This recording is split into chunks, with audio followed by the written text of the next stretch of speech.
Hello friends, তো welcome back to my channel diary of Papiya. তো অনেক দিন পর আমি আর একটা ভিডিও নিয়ে চলে এসেছি আপনাদের কাছে। তো আজকে আমার পতিদেব আমাকে স্যান্ডউইচ করে খাইয়েছিল, তো তারই রেসিপি নিয়ে আপনাদের কাছে চলে এসেছি। তো প্লিজ শেষ পর্যন্ত ভিডিওটি দেখার অনুরোধ রইল। তো স্যান্ডউইচ বানানোর জন্য যে ব্যাটারটা লাগে সেটা আমি বানিয়ে দিয়েছিলাম। ওখানে দিয়েছিলাম আমি বেসন আর সুজি, আর দিয়ে দিয়েছি কালো জিরে, আর দিলাম কাশ্মীরি লঙ্কার গুঁড়ো, হলুদ, স্বাদ মতো লবণ দিয়ে ভালো করে এটাকে মিশিয়ে নিয়ে জল দিয়ে একটা ব্যাটার তৈরি করে নেব। আর এর মধ্যে আমি ঝালের জন্য দুটো কাঁচা লঙ্কা দিয়ে দিয়েছিলাম, আর ব্যাটারটা কিন্তু কিছুক্ষণ রেখে দিয়েছিলাম মাখিয়ে। তো এই ব্যাটারটা ভালোভাবে যত বানানো হবে ততই কিন্তু স্যান্ডউইচের বাইরেটা ক্রিস্পি হবে। তো আমাদের ব্যাটারটা রেডি হয়ে গেছে। তো এদিকে আমার হাজবেন্ড এখানে একটা সিদ্ধ করার আলু ম্যাশ করে নিয়েছে, আর নিয়েছিল পেঁয়াজ, রসুন, আদা, কাঁচা লঙ্কা গ্রেট করে। তার মধ্যে দিয়ে দিচ্ছিল আবার জিরের গুঁড়ো, ধনের গুঁড়ো, কাশ্মীরি লঙ্কার গুঁড়ো, আর হলুদ গুঁড়ো, আর দিয়ে দিয়েছিল স্বাদ মতো লবণ। তো সমস্ত উপকরণগুলো দিয়ে কড়াইতে কিন্তু ভালো করে কষিয়ে নিয়েছিল। তো দেখুন সমস্ত কিছু রেডি করা হয়ে গেছে এর মধ্যে।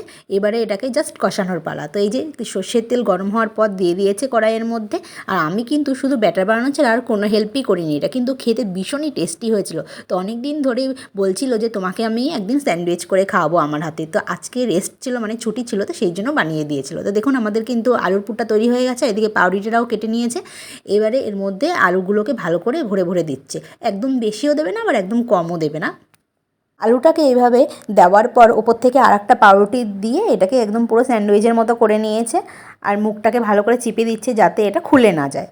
এই একইভাবেই সব কটা স্যান্ডউইচ কিন্তু তৈরি করে নিয়েছিল। তো এই যে আমাদের একটা তৈরি করা হয়ে গেছে, পরেরটাও আপনাদেরকে দেখাচ্ছি যে আর একটাও কীভাবে করেছিল। তো দেখুন কী সুন্দর করে করছে।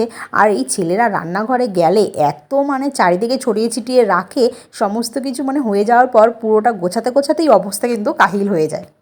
কিন্তু নিজের হাতে রান্না খেতে খেতে মুখে যখন চড় পড়ে যায় তখন মনে হয় যে হাজব্যান্ড একটু কোনো কিছু করে রান্না করে খাওয়ালে কিন্তু বেশ ভালোই লাগে।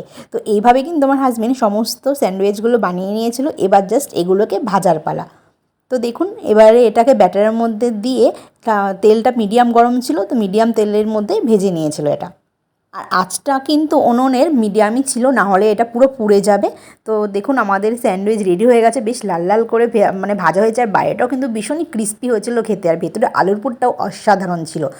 তো সবকটা স্যান্ডউইচ কিন্তু এইভাবে বেশ লাল লাল করে ভেজে নিয়েছিল। তো দেখুন আমাদের কিন্তু এক এক করে সমস্ত স্যান্ডউইচগুলো ভাজা হয়ে গিয়েছিল। এবার এটাকে জাস্ট ডেকোরেট করে খাওয়ার পালা। তো এই যে সবকটা ভাজা রেডি। আর এখানে একটা স্যালাড বানিয়ে নিয়েছিল পেঁয়াজ, শসা আর কাঁচা লঙ্কা কুচিয়ে।